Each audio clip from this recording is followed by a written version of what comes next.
Assalamu alaikum, this is Maria Zulfikar welcoming you to the English news from Btv-Chattogram. Let's begin with the top stories. Protesters on streets against a budget can't be people's friends, comments Prime Minister Tariq Rahman.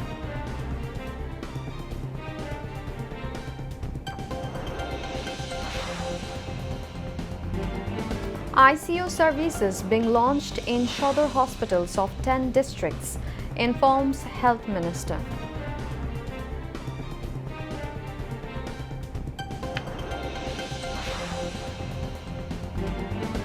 Martyr President Ziaur Rahman paves way for establishing democracy, pulling collapsed economy out of the way, says LGRD Minister.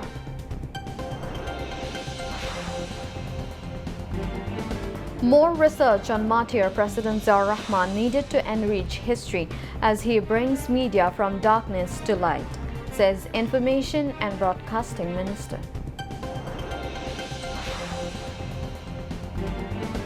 Usual fear of price hike in daily commodities not reflected in market following announcement of budget.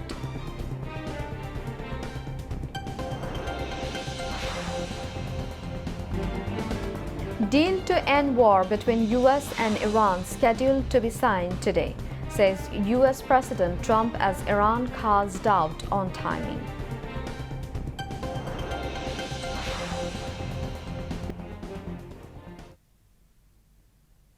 Viewers, those were the top stories. Now moving on to the details. Prime Minister Tariq Rahman said those protesting the proposed national budget are not friends of the public, suggesting their opposition is aimed at stoking instability rather than safeguarding public interest. The Prime Minister made the remarks while addressing a public rally organized by the local BNP at the Chokoria Municipal Bus Terminal. BNP chairperson said not any political party or family are the true owners of the country. The owners of the country are its 20 crore people. He said BNP believes in politics for the welfare of the people and that government has already started implementing various election pledges to improve the lives of mass people. About the family card program, the government will gradually provide every mother and sister with the cards in line with its electoral manifesto. In the fiscal year 2026-2027, some 42 lakh families will be brought under the family card program as the allocation was kept in the proposed budget in this regard. Besides, he said some 40 lakh farmers' cards will be distributed among the farmers, including salt cultivators in the coming fiscal year. Meanwhile, the Prime Minister announced plans to upgrade the Chattogram Cox's Bazar highway into 4 to 6 lane, describing it as a vital route for the economic development of the region. At the rally, he also announced plans to upgrade Upazila health complexes across the country, saying there are many 50-bed Upazila health complexes. They will be upgraded to 100-bed facilities. Home Minister Salahuddin Ahmed, Water Resources Minister Muhammad Shahiduddin Chaudhry Ani, MP Shamim Ara Begum Shopna also spoke at the event. Health and Family Welfare Minister Sardar Mohammad Shakot Hussain today virtually inaugurated ICU services at the Naranganj General Victoria Hospital and 9 other district-level hospitals. With this launching, ICU facilities are now available at 10 district hospitals across the country. The Health Minister said the previous autocratic government had left the healthcare sector in poor condition, affecting vaccination and medicine services. He said all 10 hospitals have received the necessary pediatric ventilators and oxygen concentrators for their ICUs. Required healthcare personnel have also been appointed. The new ICU units have been introduced at the 250-bed Munshiganj District Hospital and the district hospitals in Tangal, Sunamganj, Gopalganj, Chuadanga, Narayanganj, Joshore, Sherpur, Madaripur and Bagherhat. LGRD Minister Mirza Fakhrul Islam Alamgir said martyr President Ziaur Rahman had revived the country's struggling economy and paved the way for the establishment of democracy. He made the remarks today while speaking at a discussion at the Jatiyo Press Club marking the martyrdom anniversary of Ziaur Rahman. Jatiyo Press Club President Hassan Hafiz presided over the discussion, while Information and Broadcasting Minister Zahiruddin Shapon, among others, were present on the occasion. Mirza Fakhrul urged all patriotic citizens to follow the ideals of Ziaur Rahman. Speaking at the event, Information and Broadcasting Minister Zahiruddin Shapon said Ziaur Rahman had guided the country's media from darkness to light. The media should remember him all the time, he added. The Information Minister also stressed the need for more research on Ziaur Rahman to enrich the country's history. Earlier, a photo exhibition marking the martyrdom anniversary of Ziaur Rahman was inaugurated. Education Minister Dr. A.N.M. Ehsanul Haq Milan said the government is giving greater priority to the education sector and the people of the country will see the results very soon.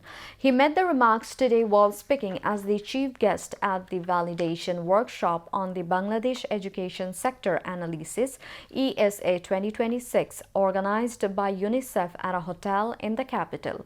State Minister for Primary and Mass Education Bobby Hajjaj, Secretary of the Technical and Madrasa Education Division, Muhammad Daud Mia, Executive Director of the Campaign for Popular Education, Rashida K. Chaudhary, and representatives from UNICEF and various national and international organizations participated in the workshop.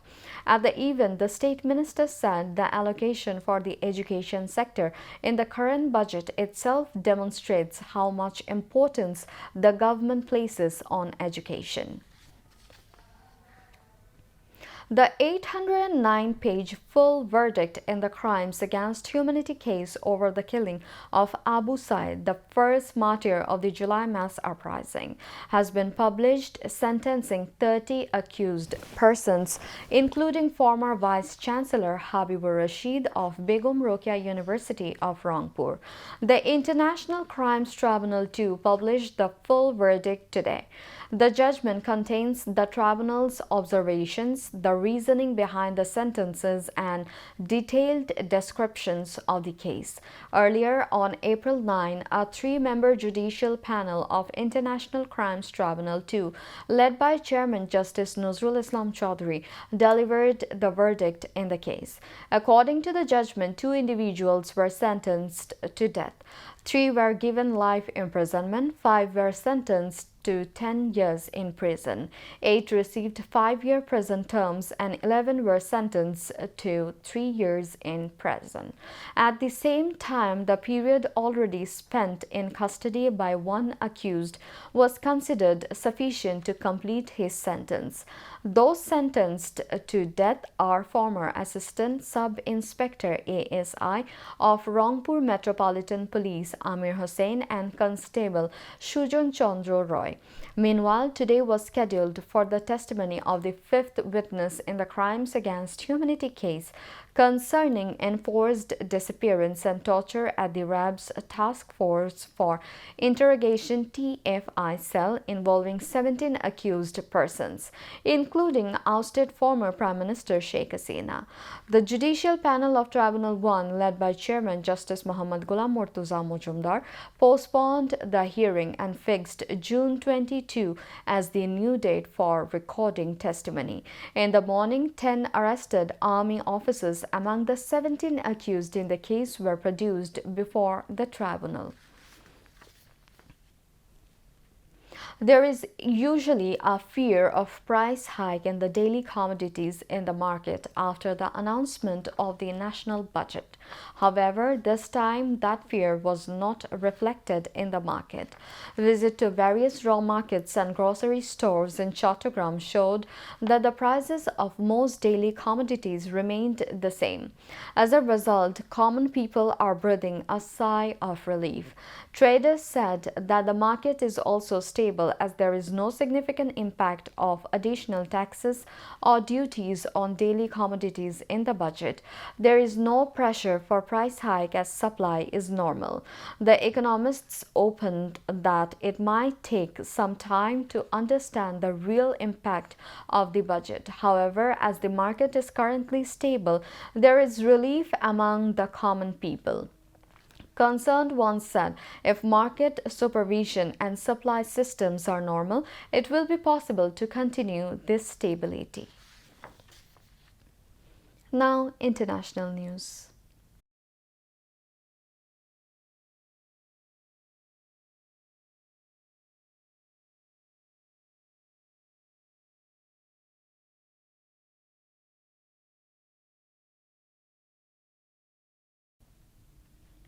US President Donald Trump said a deal to end fighting between the US and Iran is scheduled to be signed today after Iran cast doubt on the timing. In a post on social media, Trump said the Strait of Hormuz, a key shipping route, would be open to all once the deal is agreed. Pakistan, a key mediator, also said the deal was expected to be finalized within 24 hours and they were preparing for the electronic signing.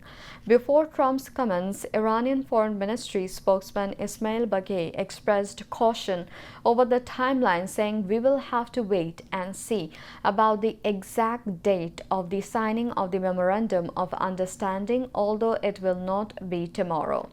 In a post on Truth Social, Trump wrote, "The deal is scheduled to get signed today and immediately after it is signed, the Hormuz Strait is open to all."